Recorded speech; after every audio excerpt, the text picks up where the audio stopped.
ወላጆችን የመንከባከብና መልካም የመዋል እሴት ብርቅ በሆነበት፣ የወላጆች አመፃ ደግሞ የተለመደ ትዕይንት በሆነበት በዚህ ዘመን ታሪኮች በሴት አያቶች ደረት ውስጥ ተኝተው ከአንደበት በፊት በዓይኖች ይተረካሉ። የዛሬው ታሪካችን ከምናብ የተቀዳ ሳይሆን ካለው አስከፊ እውነታ ክሮች የተሰራ ነው። በውስጡም ልብ ሰጥቶ ለሚያዳምጥና ለሚመከር ሰው ታላቅ ማሳሰቢያ ትምህርት አለበት። በፍቅርና በሰላም ተሞልቶ ስለነበረ፣ ነገር ግን ሕይወትን የዘራበትና ዕድሜውን የገደለበትን አባቱን በካደ ልጅ ምክንያት ወደ ጨለማ ስለተቀየረ ቤት የሚተርክ ነው። በውስጡም በሶብር የተቆራረጠ የእናት ልብ፣ በሐዘን የተንቀጠቀጠ የአባት እጅ፣ እንዲሁም የጨለማና ጊዜው ካለፈ በኋላ የበራ የልጅ ልብ ይገኝበታል። ይህ ታሪክ ስለ አመፃና የቤቶችን ብርሃን እንዴት እንደሚያጠፋ፣ እንዲሁም ስለ ተውባ እና ለዘነጋ ልብ ነፍስን እንዴት እንደሚመልስ የሚናገር ነው። ይህን ታሪክ ከመተረክ በፊት ልብህን ስጠኝ። ለማየት ብቻ ሳይሆን ለማስተዋልም ዓይኖችህን ክፈት። ምክንያቱም ዋናው ቁም ነገር በታሪኩ ፍጻሜ ላይ ሳይሆን በስንኞቹ መካከል ባሉት የእንባ ትንፋሾች ውስጥ ነውና። በተራሮች በተከበበች በአረንጓዴ ተክሎችና በጥሩ አየር በተሞላች አንዲት ትንሽ መንደር ውስጥ 3 አባላት ያሉት አንድ ቀላል ቤተሰብ ይኖር ነበር። እነሱም ሼህ መርዙቅ፣ ደግ ሴት ባለቤታቸው ደግሞ አሚና እና አንድዬ ልጃቸው ናዲር ነበሩ። ናዲር በ30ዎቹ መጀመሪያ ላይ የሚገኝ ከጥንት ጀምሮ ከአባቱ ጋር በእርሻ ቦታ ላይ የሚሰራ ጠንካራ ወጣት ነበር። ነገር ግን ቀስ በቀስ ልቡ መለወጥ ጀመረ። ሼህ መርዙቅ በሰዎች መካከል በደግነታቸው፣ በአላህ ፍርሃታቸውና በጥንቁቅነታቸው ይታወቁ ነበር። ዕድሜያቸው ቢገፋም ልባቸው በንጽህና ወጣት ነበረ። ምላሳቸውም ከአላህ ዚክርና ዱዓ አይቦዘንም ነበር።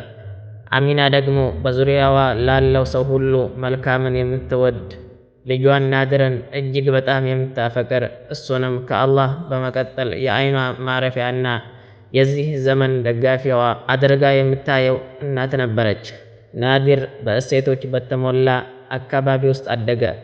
ከልጅነቱ ጀምሮ በሰዎች ዘንድ ተወዳጅ፣ ንቁ፣ ብልህ፣ በምኞት የተሞላና የተረጋጋ ሕይወትን ለመገንባት ከፍተኛ ፍላጎት የነበረው ወጣት ነበር። ብዙም ሳይቆይ የጎረቤቱን ልጅ የአጎቱን ልጅ ጀሚላን አጨ። እሷም ትልቅ የሚከበርበትና ትንሽ የሚታዘንበት በሆነ ቀላል ቤት ውስጥ ያደገች ረጋ ያለ ጠባይ ያላት ቆንጆ ሴት ነበረች። ሼህ መርዙቅ በልጃቸው ጋብቻ በጣም ተደሰቱ። አሚናም ታላቅ ደስታን ተቀዳጀች። አላህም መልካም ዝርያዎችን እንዲሰጣቸው ዱዓ አደረጉላቸው። በጋብቻቸው መጀመሪያ ላይ ናዲር ያው መልካም ልጅ ነበረ፣ በወላጆቹ ልብ ውስጥ ደስታን ያሰርጽ ነበር። ጀሚላም ወላጆቹን ታከብርና አሚናን በቤት ስራዎች ላይ ታግዛት ነበር። በቤቱ ውስጥም ሙቀትና ሰላም ሰፍኖ ነበር። ነገር ግን የሁኔታዎች ዘላቂነት የማይታሰብ ነው እንደሚባለው። ወራት እያለፉ ሲሄዱ ጀሚላ ከሽማግሌዎች ጋር መኖር ሰለቸኝ እያለች መማረር ጀመረች። ናዲር ለብቻው እንዲወጣ ታነሳሳው። ስለ እናቱ መጥፎ ነገር ታወራና ደጉ አባቱን ሼህ መርዙቅን ታቃልል ነበር። በሂደትም ናዲር መለወጥ ጀመረ። ፊቱ የተቋጠረ ሆነ። ስለ እናቱ አይጠይቅም። እንደ ልማዱም ከአባቱ ጋር አይቀመጥም ነበር። ከመጀመሪያው ትንሽ ግጭት በኋላ በእናቱ ላይ ድምፁን አነሳ።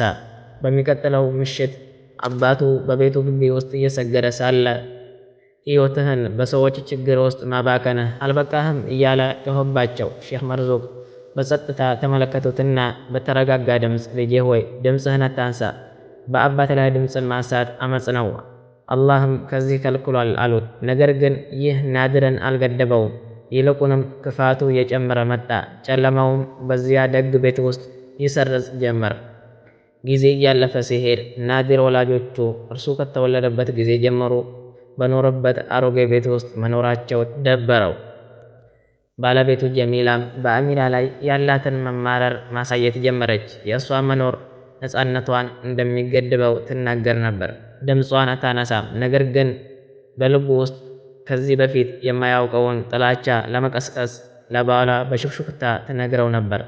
በአንድ እጅግ በጣም ቀዝቃዛ በክረምት ምሽት ናዲር ወላጆቹ ከማገዶው ሙቀት ከኩሽናውና ለሱ ከገነቡለት ሕይወት ርቀው በቤቱ ውጫዊ ክፍል በረንዳ ላይ ባለች ጠባብ ክፍል ውስጥ እንዲቀመጡ ጠየቃቸው። ሼህ መርዙቅ አልተከራከሩትም። ይልቁንም የባለቤታቸውን እጅ ይዘው ይህ አንተን የሚያስደስትህ ከሆነ ልጄ ሆይ ምንም አይደለም፣ አላህ ከእኛ ጋር ነው አሉት። ነገር ግን ናዲር በዚህ አልቆመም። ይልቁንም በረዶውና የክረምቱ ቅዝቃዜ እንዲሁም የበጋው ሙቀት ሰውነቱ የማይችለውን አረጋዊ አባቱን ብቻውን በእርሻ ላይ እንዲሰራ ይጠይቀው ጀመር። ምንም አይነት የእርዳታ እጅ አይዘረጋለትም ነበር። አሚና ስትወቅሰው ግን በጭካኔ ራሳችሁን ተመልከቱ፣ ከእናንተ ምንም ጥቅም የለም፣ በእኔ ላይ ሸክም ብቻ ነው የምትጨምሩት ብሎ ይመለስላት ነበር። በአንድ ቀን ናዲር ወደ አባቱ ሲገባ ሼኹ ከተለየ ድካም የተነሳ ስራቸውን እንዳልጨረሱ ተመለከተ። በዚህ ጊዜ በከፍተኛ ቁጣ ተሞልቶ እጁን አነሳ። ያቺን ያሳደገችውን ያዘነችለትና ያስተማረችውን የአባቱን እጅ በሱ ላይ ሰነዘረ። አባቱንም መሬት ላይ እስኪወድቅ ድረስ መታው። ጊዜው የቆመ መሰለ። ምድር ጸጥ አለች። ከህመሙ ጽናት የተነሳ ሳይሆን ከድርጊቱ አስፈሪነት የተነሳ በሼኹ አይኖች ላይ ብርሃን ጠፋ። አሚና ግን በመንደሩ ውስጥ ከዚህ በፊት ተሰምቶ የማይታወቅ ታላቅ ጩኸት ጮኸች። መሬት ላይ ወድቃ እያለቀሰች ሐስቡነላህ ወኒዕመል ወኪል፣ ወደ ጀነት መግቢያ በርህ በነበረው ሰው ላይ እጅህን አነሳህ እያለች ትደጋግም ነበር። ከዚያች ምሽት ጀምሮ ሁሉም ነገር ተቀየረ። ከዚያች ጥቁር ምሽት በኋላ ጥቂት ቀናት ብቻ አለፉ። መለኮታዊው የቁጣ ምልክት በሩቅ መታየት ጀመረ። በመንደሩ ሰዎች መካከል በጠንካራነቱና በኩራቱ ይራመድ የነበረው ናዲር በአንድ ጠዋት እጆቹን ማንቀሳቀስ አቅቶት ነቃ። በመጀመሪያ ላይ ተራ ድካም ወይም የጡንቻ መሸማቀቅ መሰለው። ነገር ግን ህመሙ ከፍተኛ ነበረ። ሽባነቱም በሚቀጥለው ቀን እስከ እግሮቹ ድረስ ተሰራጩ። በጥቂት ቀናት ውስጥ ናዲር ሙሉ በሙሉ አቅመ ቢስ ሆነ። መቆምም ሆነ አንድ ጉርሻ ምግብ ወደ አፉ ማንሳት አልቻለም። ወደ ሐኪሙ በፍጥነት ወሰዱት። ነገር ግን ሁሉም ሐኪሞች አንድ አይነት ምላሽ ሰጡ። ለዚህ ሁኔታ ምንም አይነት የሕክምና ማብራሪያ የለም። ጀሚላ በፍርሃትና በድንጋጤ ተሞልታ ወደ ቤት ተመለሰች። ለጥቂት ቀናት ያለ ፍላጎት ካስታመመችው በኋላ ጸባዩዋ መለወጥ ጀመረ። እሱን በማገልገሏ መማረርና ጥላቻዋን ማሳየት ጀመረች። በውስጧ ምንም አይነት ትዕግስት አይታይባትም ነበር። በሱ ላይ ከባድ ሸክምን ብቻ ታይ ነበር። ስለዚህ ለረጅም ሰዓታት ብቻውን ትታው በሩን ትዘጋበት ነበር። በአንድ ቀዝቃዛ የክረምት ምሽት ናዲር ወደ መጸዳጃ ቤት እንድታስገባው እየተማጸናት ሳለ በጭካኔ ወደ እሱ ተመለከተችና አባትህን የምትመታ ጠንካራ ወንድ አልነበርክም? አሁን የዘራኸውን እያጨድክ ነው አለችው። ከዚያም ዕቃዎቿን ሰብስባ እሱን በአቅመ ቢስነትና በጸጸት ውስጥ ብቻውን ጥላው ከቤት ወጣች። ሼህ መርዙቅ የተፈጠረውን ነገር በሰሙ ጊዜ አልተደሰቱም፣ አልተሳለቁምም። ይልቁንም በሐዘንና በተሰበረ ድምፅ አላህ ወይ በብርታቱ ጊዜ አባት እንደነበርኩት ሁሉ በድክመቱም ጊዜ አባት አድርገኝ አሉ። ልጃቸውን ናዲርን ተሸክመው ወደ ቤት መለሱት። በንጹህ አልጋ ላይም አስተኝተውት ምንም እንኳ የሚንቀጠቀጡ እጆቻቸው ምንም ነገር ለመሸከም ባይችሉና ራሳቸውን በወገብ ህመም እንዲሁም በአይን ማነስ ቢሰቃዩም ከጎኑ የሚያስፈልገውን ነገር ሁሉ አኖሩለት። አሚና ደግሞ የልጇን ሁኔታ ባየች ቁጥር ታለቅስ ነበር። ነገር ግን በጸጥታ ታጥበው ታበላውና ዱዓ ታደርግለት ነበር። አላህ ወይ ይህ ፈተና ከሆነ አቅልልለት፣ ቅጣት ከሆነ ደግሞ ከፋራ አድርግለት ትል ነበር። ናዲር በዚህ ጊዜ የደረሰበት ነገር የአካል በሽታ ብቻ ሳይሆን መለኮታዊ ቅጣትና የወላጆቹን ጸጋ ከአጣ በኋላ ያወቀው የሰማይ ቁጣ መሆኑን ተረዳ።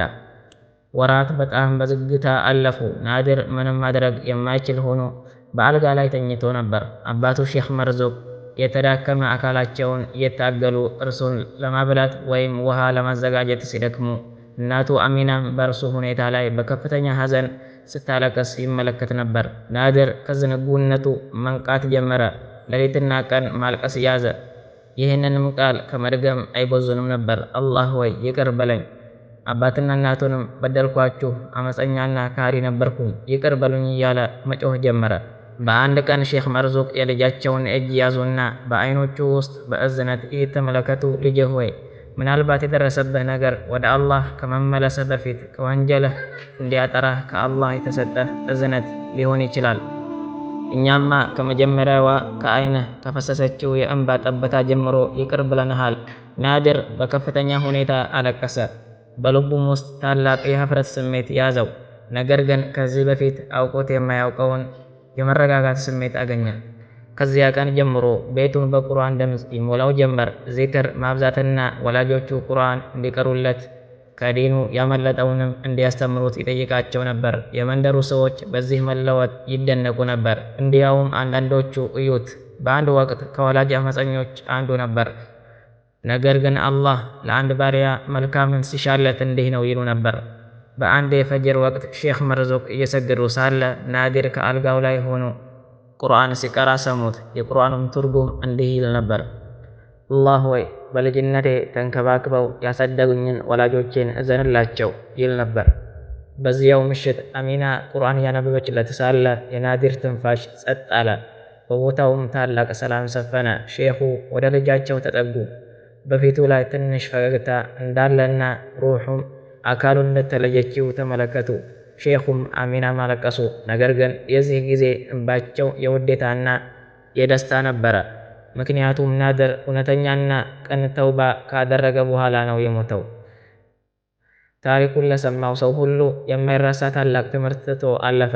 አመፃ ወደ ጸጸት ብቻ የሚመራ ጨለማ መንገድ መሆኑን፣ የወላጆች በር ደግሞ ከታላላቆቹ የጀነት በሮች አንዱ መሆኑን፣ ይህንንም በር በራሱ ላይ የዘጋ ሰው የልቡን ብርሃን እንዳጠፋ ይህ ታሪክ ያስተምራል።